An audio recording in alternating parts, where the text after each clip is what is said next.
episode 121, Podiatry Practice Management. I'm your host, Dr. Justin Trosclair, and today we're Dr. Peter Wishnie's perspective. Join 2017 and 2018 Podcast Awards nominated host as we get a behind-the-curtain look at all types of doctors and guest specialties. Let's hear a doctor's perspective.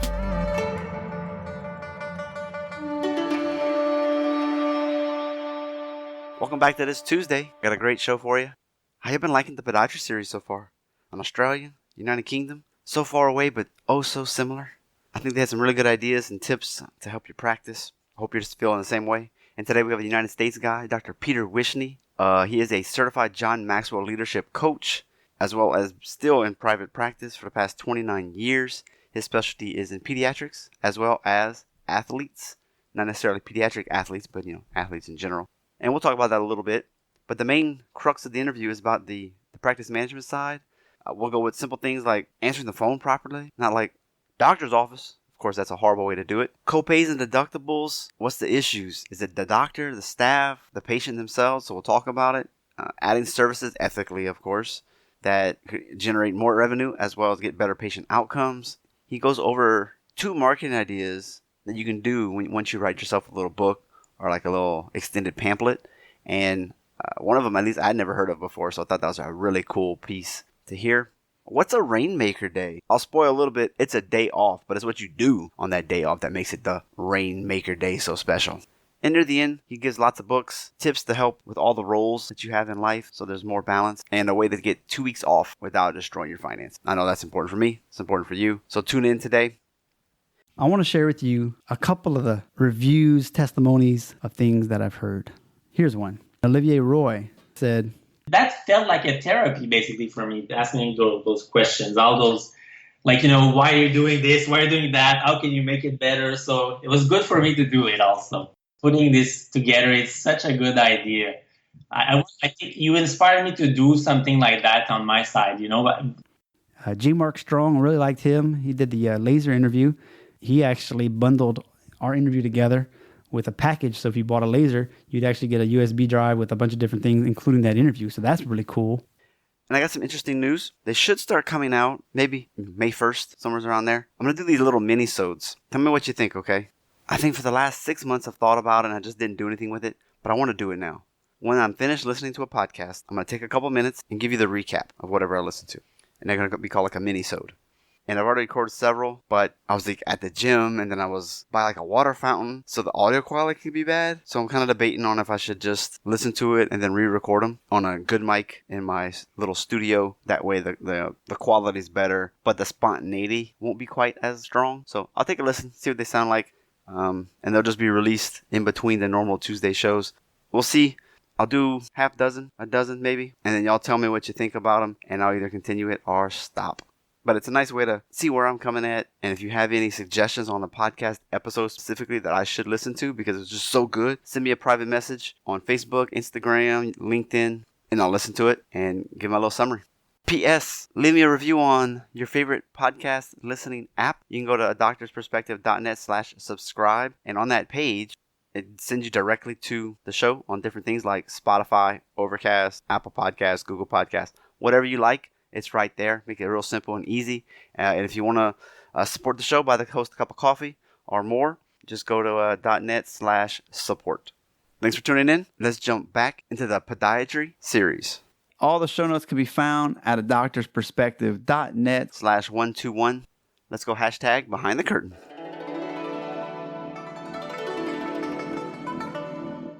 Live from China in New Jersey. Today on the podcast, we have a doctor of podiatry who's been doing it for so long. And as usually these things go, they get good at it. They've learned some systems. And all of a sudden, it's like, man, I can actually help more people by helping other doctors. Imagine that.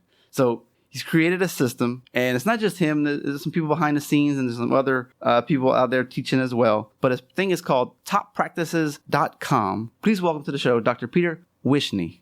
Thank you so much, Justin. It's great to be here and talk about everything you're doing and we're doing to help so many people out there. Oh, fantastic.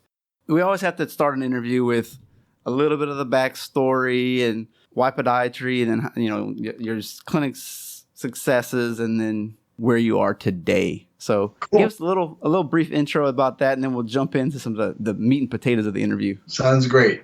So first I wanted to be a doctor, and it was a pediatrician. And because when I was 9 years old, I had bad asthma in my childhood, and I kept on going to doctors, and they always made me feel better. So I said, well, I feel great when I go to the doctors. I was an unusual kid. I wanted to go to the doctor to feel better. Great. I wanted the injection in my arm because that was going to make me feel better. So I always want to be a pediatrician. But then as I got older, realizing that pediatricians work some crazy hours.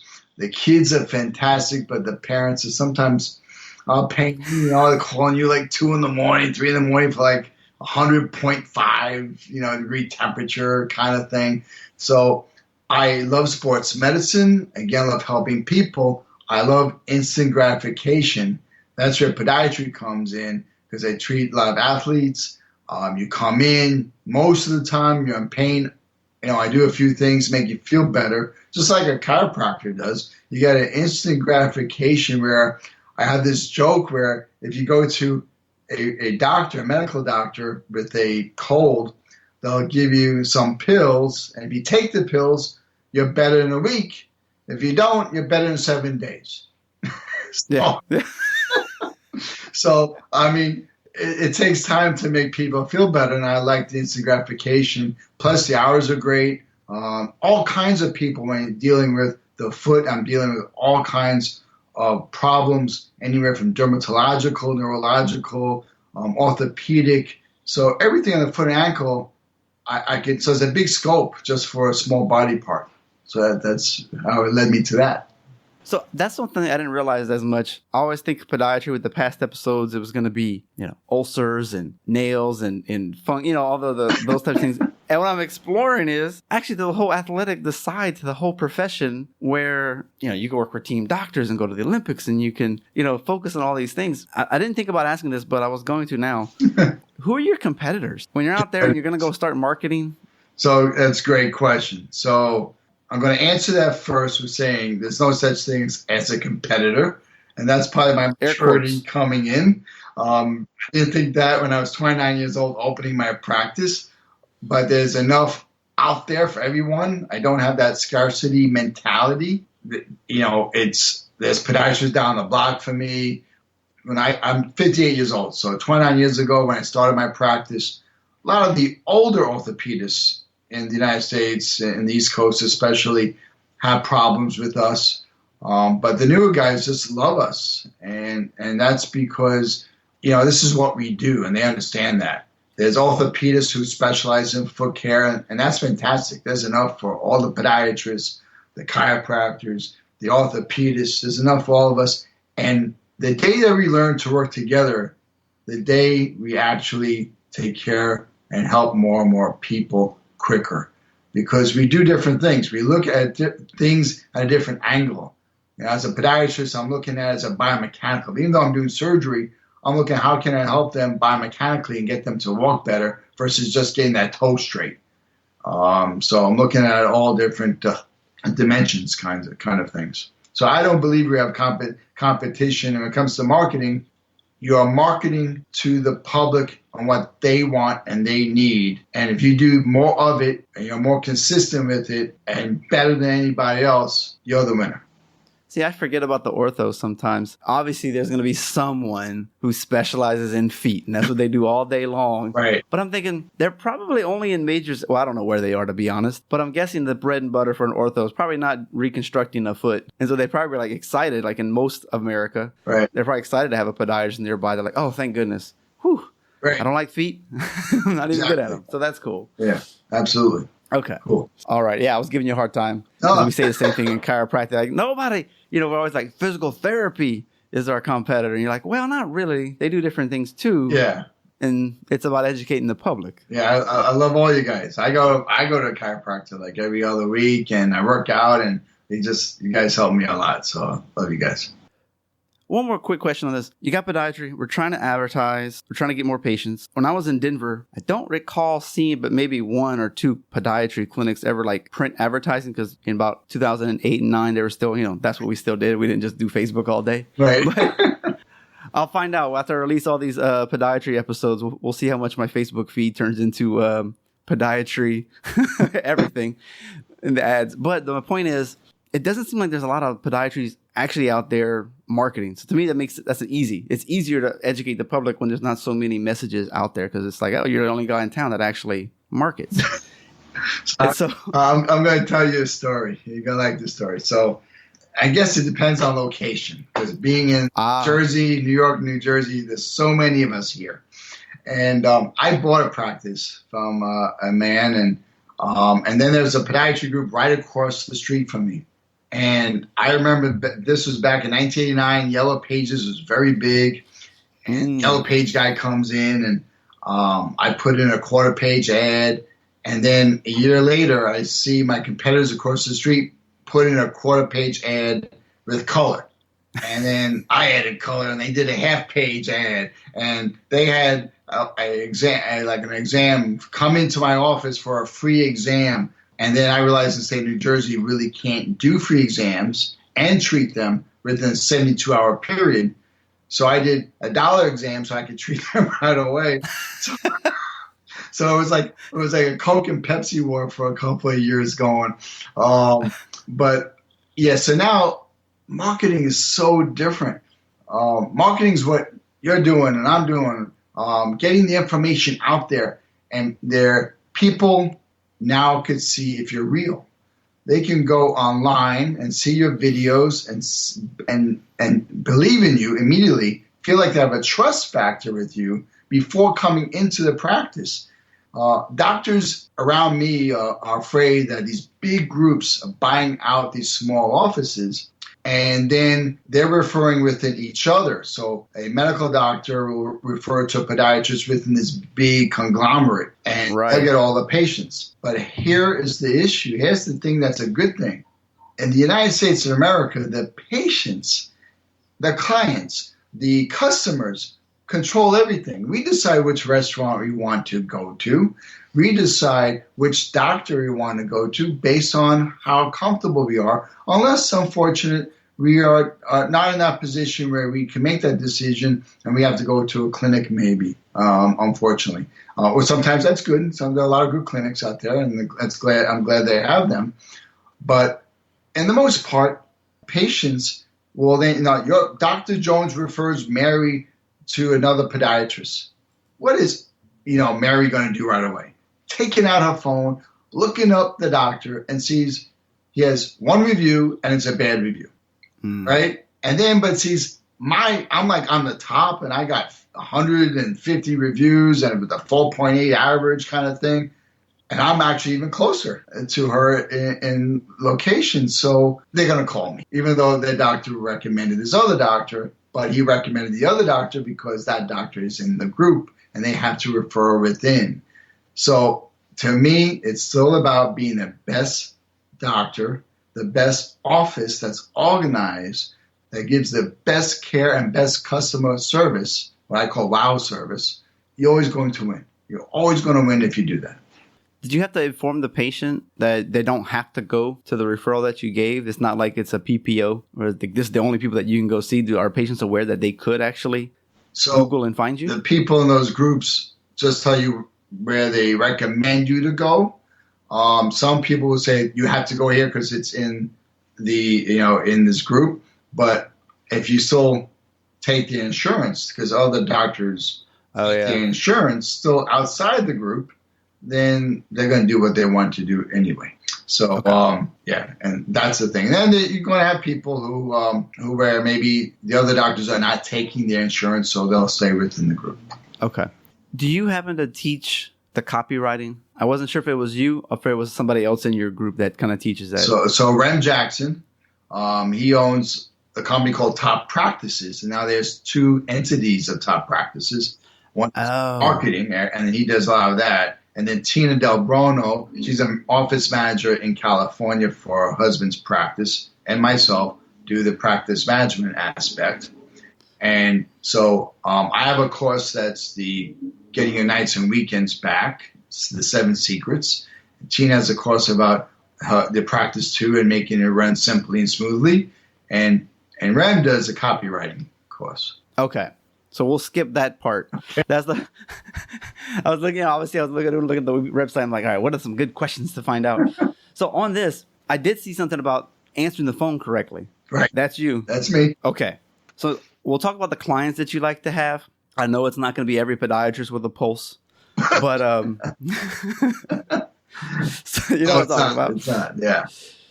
All right. So you've got your niche of the clients that you like to see, and you got to answer the phone correctly. As a chiropractor, physical therapy, some of us are saying we're getting out of network. We don't want to take insurance, or sometimes the client just wants to know, hey, do you take my insurance? What's the fee going to cost? And you're like, whoa, back up. That's not the first question that you should be asking. Right. So I kind of set you up on that one, but what is your top one complaint that you typically have with the way podiatrists answer the phone, and what's the scenario that we can immediately Monday morning switch to get people scheduled? So the purpose of answering the phone is to develop a relationship. When you that's the purpose of social media too, developing relationships amongst people. And my actually phone scenario has not changed in those 29 years. So the biggest problem that all doctors' office, the biggest pet peeve is the phone rings and your staff member answers the phone, doctor's office. Now, which doctor? Am I calling the gynecologist? Am I calling the podiatrist, the chiropractor? Doctor's office. And then there's not like doctor's office, with a smile on your face, like doctor's office. It's so cold. Okay, you want boo, absolutely boo, yeah, big boo. You want to make sure your staff members are bubbly and they just want to help these people and get them in the office. So we start off by saying, thank you for calling Family Foot and Ankle Specialists. This is, now mention your name. This is Ashley. How may I help you today? Now I got to tell you, I once called a chiropractor's office. She was wonderful. She's absolutely amazing. She would say, it's a marvelous Monday at so-and-so chiropractic. It's a terrific Tuesday. And the first thing I guess she would have to do every single day is figure out what day of the week it is. Early in the morning, I'll call and go, I think it's Wednesday, so it's a wonderful Wednesday today. Okay, got it. That's awesome. Right, yeah. So the first thing is make sure you just smile. And some people have mirrors by their phones so they can see themselves smile. If you smile, you can't be grumpy with a smile on your face. It's sort of hard to do that. So smile, welcome them. The insurance stuff, all that, we ask at the end, okay? And we don't even ask, what is your insurance? Because I still think it's cold. We get around that by saying, does your insurance require a referral?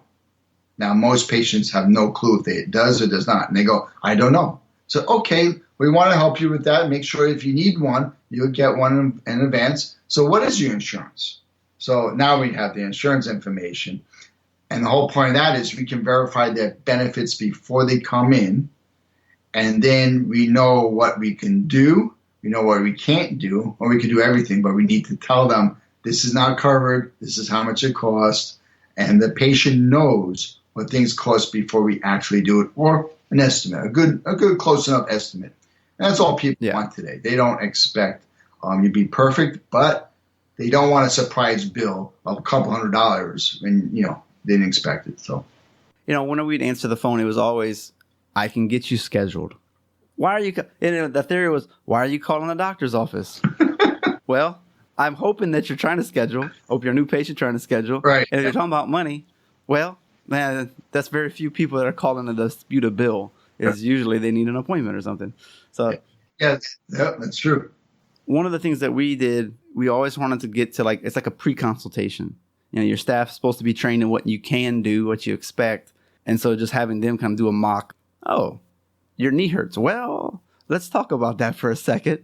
And then you kind of bring it back to the foot. And you're like, okay, cool. Now you actually have a foot problem. Yes, right. We can definitely check it out. The doctor's great at that. Why don't you come on in? Right. And it has a point, Justin, you having a conversation with a patient, but doctors are saying, well, we don't have time. The phones are going crazy. We don't have time to have that kind of develop that rapport with that patient over the phone so quickly on the call.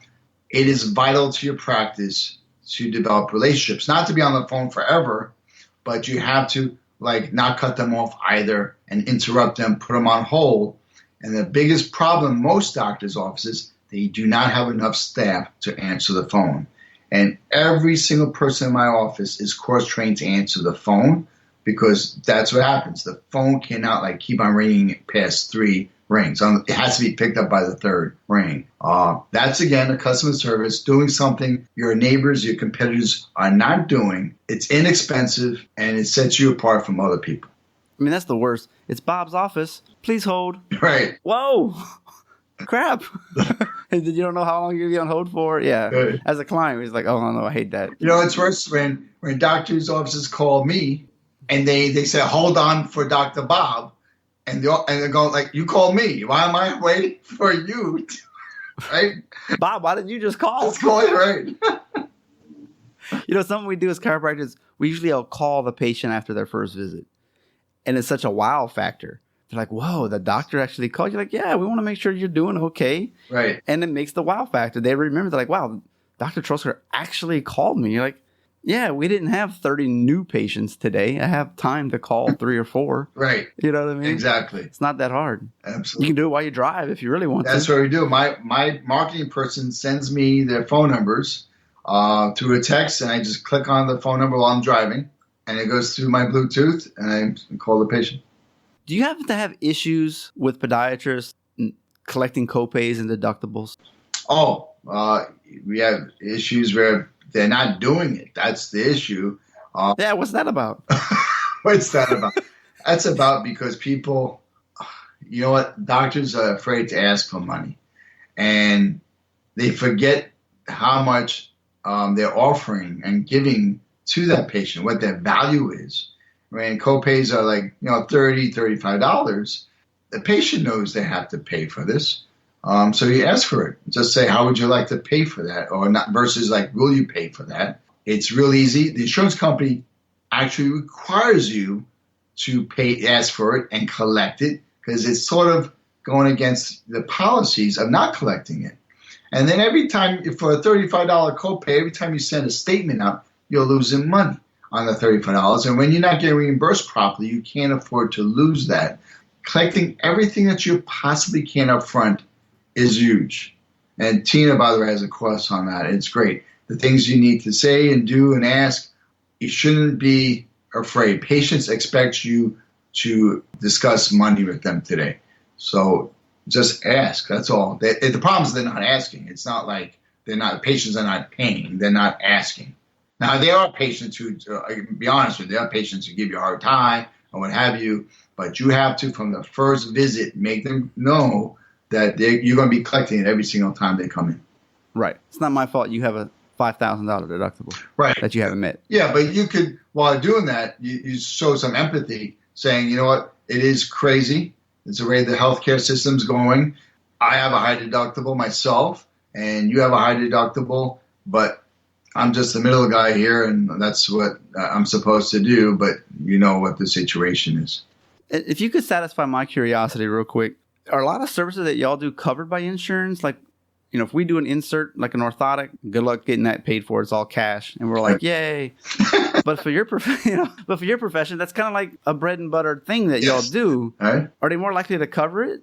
It's we have a lot of insurance companies do cover them. And some don't. Some it's based on diagnosis, and you have to go through that whole rigmarole of checking that out and pre-certification and what have you. Mm-hmm. Here's my takeaway or my opinion. We are treating patients. I tell my associates, don't look at the insurance information immediately when you see them. You're treating the patient. You have options A, B, and C in my practice. So if A is not covered, maybe B is covered, or maybe B's will help them, but give them what they need. Don't assume that they can afford it or not. If the custom orthotic is better than the accommodative over-the-counter orthotic, then basically tell them that's what they need. Now, if they really can't afford it, tell them, you know what, I understand. We do have something for you. It's not going to be permanent. It's not going to give you as much control, but it's better than nothing, and you have it. But don't give people more than they need. Give them exactly what they need when they need it, no matter what. So that's what's going to make you a really good doctor, because this is why I say all the time, Mary refers Joan to your practice. Joan needs orthotics.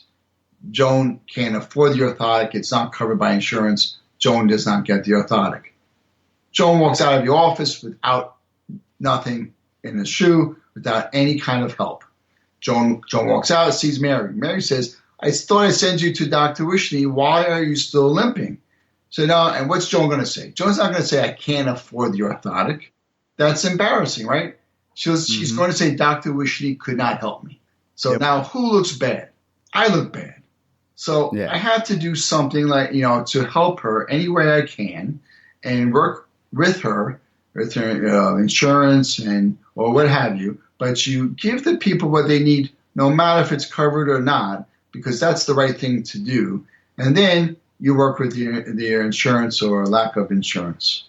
And I do have a couple more direct questions. Sure. But first, we'll spin it to this. So what are the type of clients that you enjoy working with and would want to have for yourself? Right. So I'm the podiatrist to Rutgers University. So I treat a lot of the athletes. I love athletes. So weekend athletes, professional athletes, collegiate athletes, even just the everyday kind of person trying to get in shape and they don't really know how to get in shape. So I like working with those kind of people. I love children. Like I said, I used to want to be a pediatrician. Children are fantastic. I love putting smiles on their faces. They come in scared because why? Their parents freaked them out. They freak them out. They're like, what? The doctor's going to give you a needle. Just be tough, Johnny. Be tough. Be cool. And then I don't give them the injection. Go, woo! I feel like, a hero here. So they're great. Heel pain, tendinitis, tendinopathies, those kind of injuries I love. The one thing that I'm not, personally, I have other doctors in my practice that do this. I'm not a big lover of wound care. And the reason why I got into podiatry, I said, is instant gratification. Wound care is something that you keep on working at it. And eventually, hopefully, if they follow your instructions, they get better. And most of the time, they have this problem because they're not following your instructions, and it's frustrating, and it's just not and I'm so happy and glad there's so many of us that love that and get a thrill of doing that, and because they need that. They need those kind of doctors, but that's not my kind of thing. And what about doctors that would hire you? Nobody hires me. Oh. No. I never worked for anybody. Wait to be doctors hired. What do you mean by that? No. Like, because you're kind of like a coach. Oh, that's my coaching part, not the medical part, the coaching part. Yes. So that's the passion of mine too. So I am still a full-time podiatrist seeing patients 3 days a week. Fridays I do surgeries. I do 2 to 3 cases every Friday. On Wednesdays, it's my rainmaker day. That's another takeaway. You need a day off to work on your business. And I do that. I'm half the day on my practice and half a day, and as well as Fridays, on my coaching. I'm a John Maxwell Leadership Coach, certified leadership coach. If anybody's heard of John Maxwell, he's written many, many books on leadership. He's a fantastic guy, speaker. I love listening to Tony Robbins, all those motivational guys. And that's where I see myself headed, as a motivational leadership coach for doctors, because the problem with doctors who complain of, I don't have enough time, I'm working too hard, not getting paid enough, is not slowing down enough to speed up, not taking the time to teach others to be leaders in your practice, where they can make decisions and delegate and get more things done than you alone. We tend as physicians to micromanage. We are perfectionists by trade. We go to school, we get yelled at if things are not perfect. So we pass that down to other doctors and to our staff. Everything has to be perfect, but we don't trust them. So we're doing more than we should. So we need to learn to let go, to train our staff properly, and to lead them and make them better leaders, which makes them feel better. You get more work done. You get to be home more. And that is where it starts. And then you develop systems and protocols and everything you do in a business. But we tend to, like I said, try to do everything for everyone instead of asking them questions and thinking, well, asking them what you think is the right answer. What would you do in this situation versus just doing it for them or telling them what they should do? So that's what I love. I'm writing a book on practice management and hopefully be the book for podiatrists and eventually all the doctors to go to for practice management. But then I want to get into more leadership material and motivational stuff. Very good. Thank you. Do you have to hire nurses or depends on the type of podiatry clinic that you have? Depends on the state. I would love to hire a nurse. State? Yeah, the state. So some states have some old laws that nobody took the time to look into and change. Like New Jersey, we cannot oversee an RN in our practice, but in a lot of states they can. So they can come in and debride nails and calluses and corns and do wound care and things like that too. That's what I'm thinking. Yeah. So get it off of your plate. And less expensive than another doctor, where that's a new thing. Nurse practitioners, medical doctors are hiring nurse practitioners instead of other physicians because they're a lot of them, not everyone, but a lot of them is very meticulous and they do a better job. The notes are better and they spend a little more time with the patients. So. That's interesting. Okay. Yeah, because we have the same issue. Well, we don't need nurses in chiropractic land because we don't ever do anything that requires their particular skills. But I'm thinking if you're doing wound care, it'd be nice to be able to pass that off to somebody else while you focus on the surgeries or mobilizing the foot for an athlete or something like that you're the only one that can do. Yeah. But you have CAs, chiropractic assistants, and you have massage. And we might do a personal trainer or an athletic trainer if we're trying to do a lot of rehab and you're like, I just want somebody better than just the front desk person. Right. A lot of times we cross train as well because you don't want to have somebody out and then, oh no, who's going to answer the phone or teach rehab today? And you're like, I got to do it all. So that doesn't work well. No, it doesn't. Do you encourage people to write books if they can? Regarding podiatry and for patients? Yeah, like if I was a podiatrist, do you recommend me writing a book that I can give to the clients? Okay, so we have these. I guess that's too many angles for you. No, yeah. There's these electronic books and / little mini books, bigger than a pamphlet, but on how to take care of your heel pain and diabetic foot care, and it is great when you're at an event a health screening, a race where people then sign up for the free book. Now you have the email, so you have permission, right? And then you mail the book. I like it. Now, when they get the book, guess what's going to happen? It's a nice book. It's a booklet, but they're not going to throw it out. It's just going to stay on the counter. They're not going to really read it right away or maybe never. But every week, you send them excerpts of the book, and we found that they're local around the 13th time. So we do a few things. We'll send them an email. We'll actually mail them something, maybe like a CD interview. So they'll get something every week for about 13 weeks. Well, actually 18 weeks. Around the 13th week, they usually make an appointment, our studies have shown.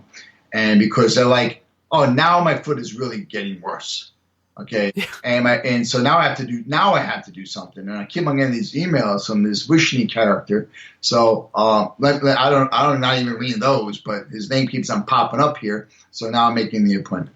Audience, if you haven't heard that before, this is my first time hearing it. I just pulled something out of there. If you've written a book or if you need to write a book about top 7 exercises or whatever, like he just said, based on whatever it is that you do, eye care, that's great. You get their email, you get them the book, a real book, or you can e-copy it to them. And then, like you said, a drip campaign with different parts that you think are most important out of the chapter. And if it's just a little book, maybe 20 pages is what I'm guessing. Right, yep. But that's, like you said, like each page is almost an excerpt that you can email. Boom, boom, boom. Oh, I don't know what to create. Because there's always that. What email should I write? I don't know how to do it. I don't have good stories, blah, blah, blah. You've already written it. So, wow, that's great. And now you just have to write a few extra little sentences in the beginning and end of that. And now you've got a drip campaign for a cold audience and to warm them up. Oh, my goodness. Fantastic. Right. I just recapped everything. That's but great. that was the take-home point for me. If I don't go into anything else from this interview, that was a really good point. That's great. Which I did already. I got more. But you mentioned something that I think is pretty cool, and I heard it on a different podcast, a rainmaker day. Mm-hmm. What is that? Okay, rainmaker day. You make your things rain. You're making it happen. You're like all those things that you want to do. Like you're talking about this marketing. I got these great marketing ideas. When am I going to do this? That's the day. That's the day where you maybe analyze your numbers. How is your office doing this month compared to the last month? What are our weaknesses? How do we strengthen them? You come up with some ideas, a list. And like I said, if you have a great staff, you can take that list and delegate this during your meetings, not all at once, but slowly, and let's get the most important things done. But if it's like some marketing, what's the one thing we can do that will get more patients in? And then you work on it. Like now you're just talking about the ebook. That's a great day to start writing the ebook. Okay, and another thing I learned is on your Rainmaker Day, because this is hard. This is hard for people. You know, when you have patients, you go see your patients, whatever it is, your clinic hours are 9 to 5, you see patients from 9 to 5, and you go home. On your Rainmaker Day, you have the whole day. And you have the tendency to like fill the day in with other stuff, dental appointments, other things, going to go to dry cleaners, it's a cold day out there, I'm going to make a new kind of soup, So you tend to like maybe waste the time.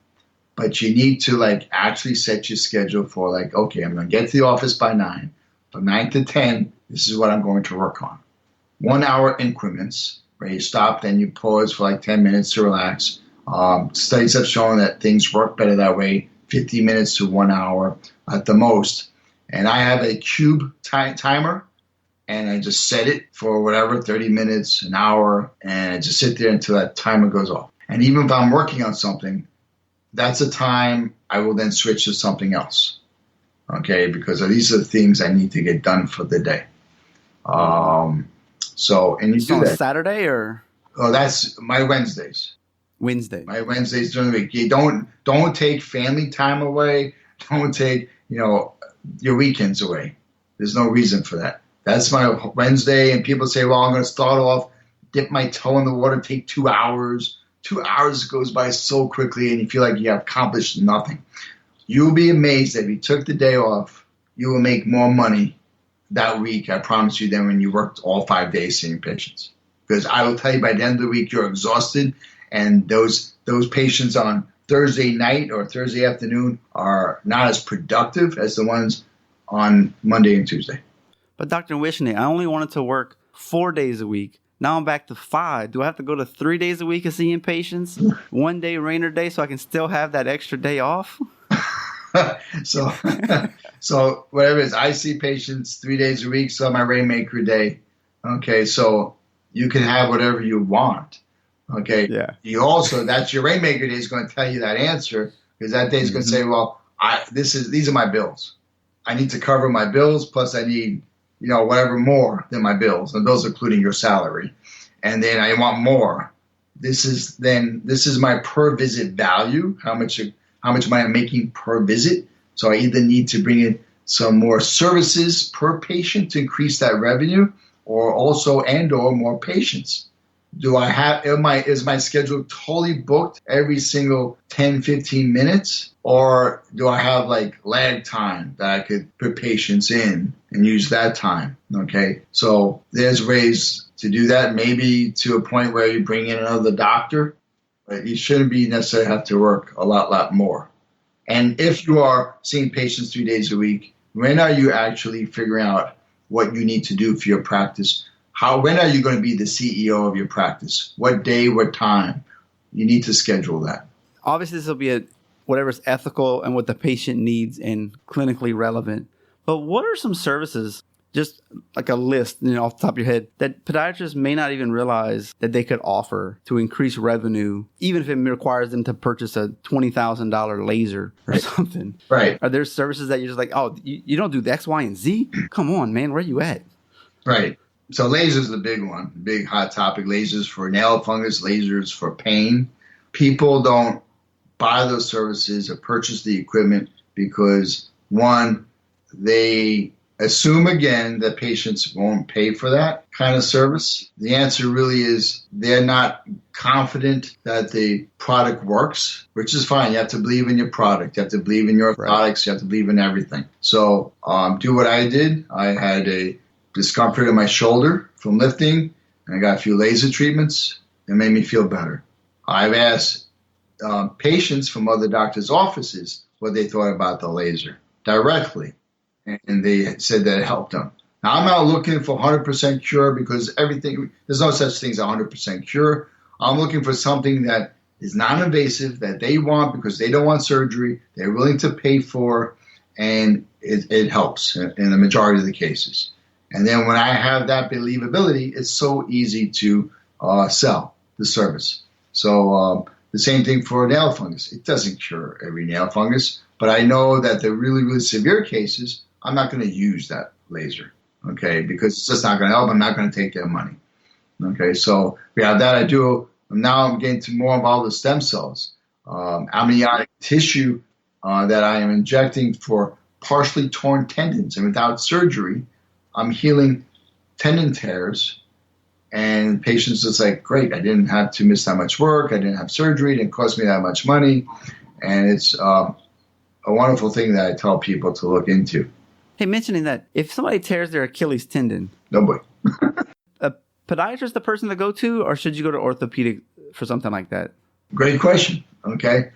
Again, like everything else, not all orthopedists will work on the Achilles tendon, and the majority of podiatrists do. I mean, we work on it, but not everybody's actually trained to repair it, but most of us are, okay? Like probably over 90% of us are. It's where you feel comfortable is the answer. We both can do the job. I offer 24/7 in my office. You injure yourself, don't go to the emergency room. It'll cost you more money, and you'll wait there for 2 days. Just call us up, and one of us will be there to help you out and do that. Okay. Yeah, I was just kind of thinking real quick. I was like, wow, I had a patient one time. It ended his career. He tore it, and he was never the same, and he was really disappointed by it. And I was like, I didn't even think to ask where he went or what doctor touched him. I just... Right.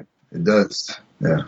And that's one thing that's nice, I think, about the podcast is I always ask these types of questions with most of the guests because you don't know where to send patients sometimes. Like, oh, well, I'll just send them here. But actually, a better option would have been this person. You're like, oh, or this certification. You're like, oh, wow, okay. Now I know for next time. The answer is like, you know what, who does what the most? Okay, yeah, who does it? This is what they do. This is their bread and butter, and this is like nothing to them. Besides John Maxwell, do you have any other influential guys that shape your philosophy and the way that you manage? Or is that kind of the main guy? That's fair too. That's one of my leadership guys. I read a lot of Brendan Burchard. I said Anthony Robbins. There's a guy I do a lot of reading, Michael Hyatt. I don't know if you're familiar with Michael Hyatt. I have his planner right here. It's the Full Focus Planner. He's a new book coming out called, I think it's called Focus Power. And he has the Best Year Ever book. So courses like that. I actually follow a woman named Charlene Johnson. I don't know if you know her. She started off years ago with Beachbody, doing something called PIO. Okay. And it's all right. And she invented PIO, which is Pilates and yoga. But now she's more of a business coach as well as a motivational coach. She has the Marketing Impact Academy class that she has online. But she's very, very bubbly and peppy, and she gives incredible information out there. So information like that, yeah. And she sounds like she'd be good. Yeah, she's good. There's these series of books I just finished reading called You're a Badass. Okay. Her name is Jennifer Sincero. You're a badass making money. You're a badass. You're a badass today. And it's funny. She's funny and she's real. And the one thing I do every single morning, I get up really early, 4:30 in the morning, and I try to read something motivational. I try to relax my brain, and I have these goal cards, affirmation cards, but they're not like cards like, oh, geez, people love me kind of cards. They're like, you know what? I have things come easy to me is my big one. Because how many times you sit down going, I really don't have enough time to do something because this is going to take me hours. And then when you start the project, you're like, this took me a half an hour. Why did I wait weeks or months to get this going? So I have this card that says things come easy to me. And so to get going, start the project and complete it, because I'll be amazed how fast I get this done, faster than I thought I would. So those kind of things. And the world is like, you go out to the world and there's so much negativity, the news and healthcare, don't be a doctor, don't do this. And you just have to like throw good information into your brain every day. Absolutely. All right. So the interview, I love to ask these types of questions. So we're doctors. You got your rainmaker day. You're working 3 days. You have some associates, so it might be a little bit different for you. But so let's maybe think of the typical podiatrist here. How can you take more vacation? Because we just tend to work too much. Right. That comes from another great book, The 7 Habits of Highly Effective People, Stephen Covey. You're going to have me busy with your show notes. A lot of books to write. Right. And one of them is to sharpen the saw. And you are a doctor, you're not productive if you're constantly working. Your brain is going really, really fast, and you got so many amazing ideas, and you don't know what to do first, or you just get so frustrated, and then you get exhausted and get burnt out. So the first thing is you schedule it. Where do you like to go? What time of the year is best for you? You have kids, maybe when they have spring break or over Christmas or something like that. When's a good time to go? And at the beginning of the year, schedule your vacation. You have something now to look forward to. And something I learned a long time ago, if you're worried about, like if you're the only doctor in the office and you're worried about like messing up the finances for that month and you wanted a 2-week vacation, and so what you would do is, let's say take 2 months, such as August and September, take the last week of August and the first week of September if you can, and then you don't mess up a whole month by taking 2 weeks off the same month. And then having it scheduled in advance, you can plan for that month. You can plan in the sense that, okay, you're already working less days in August, but let's really like, I don't mean work more days, but let's pack the schedule on July and the months beforehand. Let's look at how we did July of 2018 and what do we want to increase it by 10%? How are we going to increase it by 10%? And sometimes it's not just seeing more patients. And this is my Tony Robbins takeaway. One of the best things I learned from Tony Robbins. And that is, whenever you have a problem, ask yourself a better question. How can I make more money, by not spending more and by working less? If you ask your subconscious brain a better question, it's going to give you a better answer. And it could be all of a sudden by asking it, and you go to a show, they got this little piece of equipment that now does like a Doppler test. Like you can buy a little Doppler machine, something like that, something inexpensive that you can put in your office that the insurances are paying for, and that one of your staff members can do while you're in a room with someone else. Now you increase the per visit value by $25 to $50. Something simple like that. And now you don't actually have to see more people. You don't have to actually hire more people, but you're making more money. So you have to ask yourself better questions, and the answers will come. I guarantee you if you ask yourself better questions.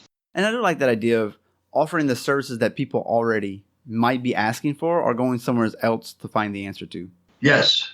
Because some people look at that and they're like, oh, that's that doctor just wanting to bill more per visit. And you're like, well, no, if they're already asking for a nutrition program, right? You got the skills. Oh, that's great. Yeah. Figure something out. And then now you have something to offer. Yeah, it's good stuff. Yeah. Okay. Any hobbies? What do you do besides working all the time? I work out. Okay. I love concerts. I got the Rolling Stones coming up and Bob Seger. I'm looking forward to that. Love hanging out with my girlfriend. I like to play golf and have time. Big baseball fan. And go see a lot of games there. I used to play a lot of softball. But, it's hard. April comes, it's cold, you're 58 years old, your body's twisting, and you can't move for a few days. I work out 5-6 days a week, and softball is like, it gets tough on your knees and your back and all. But, I don't, and I love music, all kinds of music. Cardi B, okay? Give you a little Cardi B all the way to the Stones. All right. I did softball in a league for a chiropractic school, and I injured my quad. So now I've got a divot in the center of my quad. I was like, are you kidding me? I was running to first base. And I'm not good, so I always played catcher. No offense to catchers. Oh, that's what happened. That's exactly what happened, Justin. You were crouching, and then you got up the next bat or whatever right after you crouched, and you tighten up your quads, and there you go. Yep. And you know what's funny? You can't bunt in softball. Slice hit, or whatever you call it. Right. So it kind of just go past the pitcher. Slap it, yeah. Yeah, I would slap it, and I would just take off. They're like, Justin, you only get one per game. You got to swing, man. I was like, I know what's going to happen. I'm going to fly ball. I'm going to get out. No, I'm going to run. And then I never played softball again. Yeah. There you go. Oh, my goodness. All right. Another big question. We'll probably end it on this one. Work-life balance. We're kind of talking about it. So we'll switch a little bit to, we have spouses, we have loved ones. How are you able to keep that love alive so you don't end up divorced and you can't see your kids and all that kind of stuff? Yeah, well, I am divorced, but that was a while ago. So it's a great question. But that is not because of lack of time with her. Different story for a different episode. Maybe. No, this is why we always ask, because there's a lot of doctors that have that.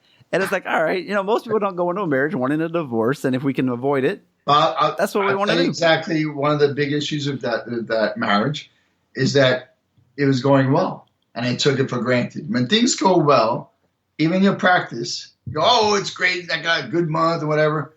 We don't sit down and figure out why it went well.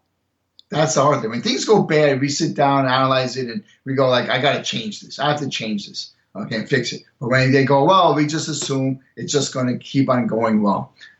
And this is like in my planner and the plans I'm doing, you have roles in life. You're a podiatrist or a doctor. You're an owner of a business. You're a father. You're a sibling. You're a spouse. Maybe you're religious. So whatever your religious affiliation is, that's important to you. So wherever you are, these are your roles. So then every week you decide what I'm going to do in these roles. Now, some roles might not be that important for that week, but the one where you're the significant other, that's important. So what am I going to do this week to show my love and appreciation to my significant other? And I combine that with my gratitude journal that I write in every day, and I write down what I'm grateful for. So when I write like I'm grateful for my girlfriend Jamie, why am I grateful? And and what can I do this week to show my appreciation and love? What is she going through? If we live our lives thinking about other people, now this took time to fix this and to get this in my head. But it's not about you. It's never about you. If you want it to be about you, then it has to be about other people first. Then you get the reward about like people coming in and showing their appreciation and love, but not because you want that. You're showing your love and appreciation to others because you're sincere about it. And when you leave your office as best as you can, and then before you open up that garage door and press that button, sit in your car and say, I'm home now. It's not about me anymore. It's about them, the family, the kids, what have you. And so it's about living intentionally. And so we just like let things happen by itself and pray that things are going to happen well. But you can make your life and make things happen in a good way. Fantastic answer. I really like you got all these roles. So if you're planning your week, making sure you touch all those roles this week. I like that. It's a great way to like make sure you don't forget something too. So that's it. Where can people get more information about Dr. Peter Wishnie and all that he's got going on? Cool. So regarding our practice management, Virtual Practice Management Institute, you go to toppractices.com and click on the practice management button. is the big one. And then my Instagram is P Wishnie. That's Wishnie. Big following there. And then my Facebook page with my name as well. Yeah. And then my podiatry practice, by the way, is family foot and ankle specialist. So stopfootpainfast.com. Stopfootpainfast.com. Yep. Okay, cool. All right. Well, thank you so much for your time. Like I said, I already got some good information. Yeah, this is great. Pleasure.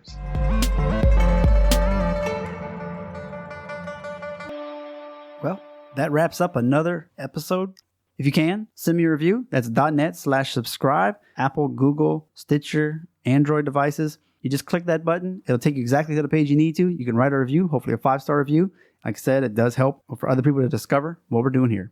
And one thing I haven't really talked about too much is the adoctorsperspective.net/support page. If you want to host a cup of coffee, go for it. If you want to pledge a little higher fee, there's buttons for that. There's even monthly recurring for those who feel like, wow, this is like the cheapest mentor coach program I've ever seen, because you interview so many different kinds of doctors and I've been able to implement things that I've heard and it works. So monthly recurring payments, which also can get you my books for free, t-shirts for free, the first book, that deals with health and exercise, getting on a diet, getting your financial health in order as well, things I've learned in China. That book is available as well. And one thing that I don't have like a full-blown page about coaching and things, but there's a little button there. I've had people request, hey, doctors and non-doctors asking me, can I do more than just answer a couple of questions? Or could you be my coach for a little while? And I say, yeah, we can do that. So it's something I haven't really advertised, but it's something that I can do, whether it's marketing, some strategies for new patients, growth, those types of topics. If you're interested, just email me, justin@adoctorsperspective.net. If you have any ideas for guests, please send me an email, justin@adoctorsperspective.net. I'd love to hear who you think would be good or a profession that you may not have heard yet. And we've got over 100 episodes. This is going to be like our third year. Super excited. We're going to have a little mini series like we've been doing, which has been fun. Hope you've enjoyed them as well. That's the feedback I've gotten. I want to remind everybody that we have some great affiliate links available. If you're into instrument-assisted soft tissue manipulation, we've got the Edge tool and we got the Hawk grips. Saves you about 10%. Also with the Edge, you've got the blood pressure cuff restriction system. You've got the G Suite inexpensive EMR in case you'd like doing cash practice. And of course, I got my own electric acupuncture pin to go with the no needle acupuncture book. From time to time, I'll have a bundle set where you can get them all together for a great price. I also have the free downloads at doctorsperspective.net/blueprints. And what lately I've been doing is substituting a fifth one. Like I've done a knee, and depending on the guest, I might do a different type. So check back there. You've got the Primal Paleo grass-fed protein, bone broth style. Save 10% on that. No sugar, allergy-free, gluten-free, dairy-free, all those types of things. Mentor box, get taught by the author. We got set for those floss bands that you may have heard about on one of the episodes. I really like those. If you want to know what hosting I use for podcasting, it's Blueberry. Pure VPN, that's one of those ones I use to help keep my payments secure, as well as access the internet more safely. Any Amazon products that you might want, click the link in the show notes pages. So all those resources can be found at doctorsperspective.net/resources. There's also t-shirts at .net/t-shirts. Put up some new designs from time to time, like making lemons out of lemonade, shrimp po' boy, plus all the chiropractic and podcast swag that you could want. As always, listen, critically think, and implement. Have a great week.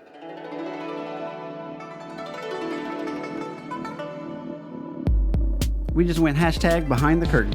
I hope you will listen and integrate what some of these guests have said. By all means, please share across your social media, write a review, and if you go to the show notes page, you can find all the references for today's guest. You've been listening to Dr. Justin Trosclair, giving you a doctor's perspective.